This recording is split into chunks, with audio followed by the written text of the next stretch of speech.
Money Talks. Number 24. Park Street is a big, expensive house. Old Mr. Anthony Rockwell lives there. He worked for many years, and now he has a lot of money. He is old and he doesn't work. A man drives his car for him. A woman makes his food. A boy brings the newspaper to him. Mr. Rockwell sits in his big chair and smiles. He is a happy man. Mr. Rockwell calls his son, "Richard, come here. I want to talk to you." Mr. Rockwell's son comes in and sits down. He is a quiet young man of 21. "Yes, father." "Richard, the men on this street are gentlemen. They come from good families and have a lot of money.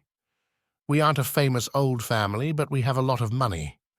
"My money makes you a gentleman too. Money can open a lot of doors for you," Mr. Rockwell says with a smile. "It can open some doors, father, but not every door, Richard." "My son, don't say that. We have no problems. Ask people on the street.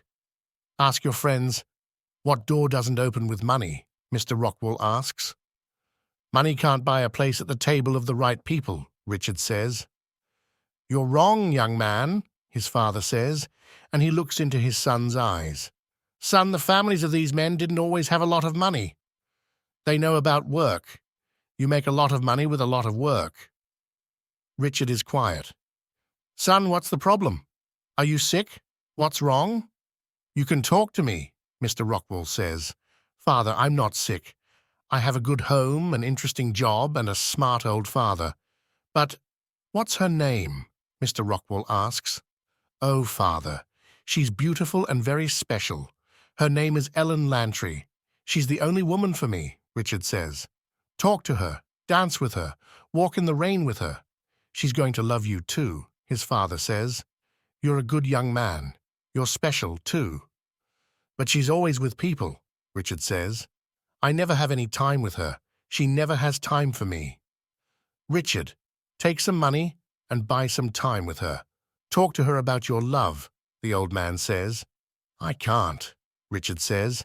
"She's going to Europe by boat tomorrow morning. She's going to stay there for 2 years.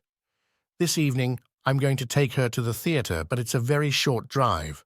I'm not going to have much time with her, and you can't buy her time." "Okay, Richard, now I understand. Your love for her is very strong, but she doesn't know about it." "That's your problem," Mr. Rockwell says. "She can't know because there isn't time," Richard says. He's very unhappy. "Your money can't talk to her." At 8 o'clock in the evening, Richard goes to the beautiful young woman's house. "Good evening, Richard," Miss Lantry says. "Mother and father are waiting for us at the theater. I don't want to be late." "To Wallack's Theater, please," Richard says to the driver. But at 34th Street, the car stops.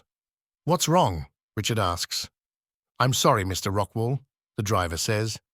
"There are cars to the left, to the right, and behind us. We can't move. Every car in New York is sitting here." "Oh, Richard. Are we going to be late?" Miss Lantry asks. "I'm very sorry, Ellen. No theater for us this evening," Richard says. "That's okay.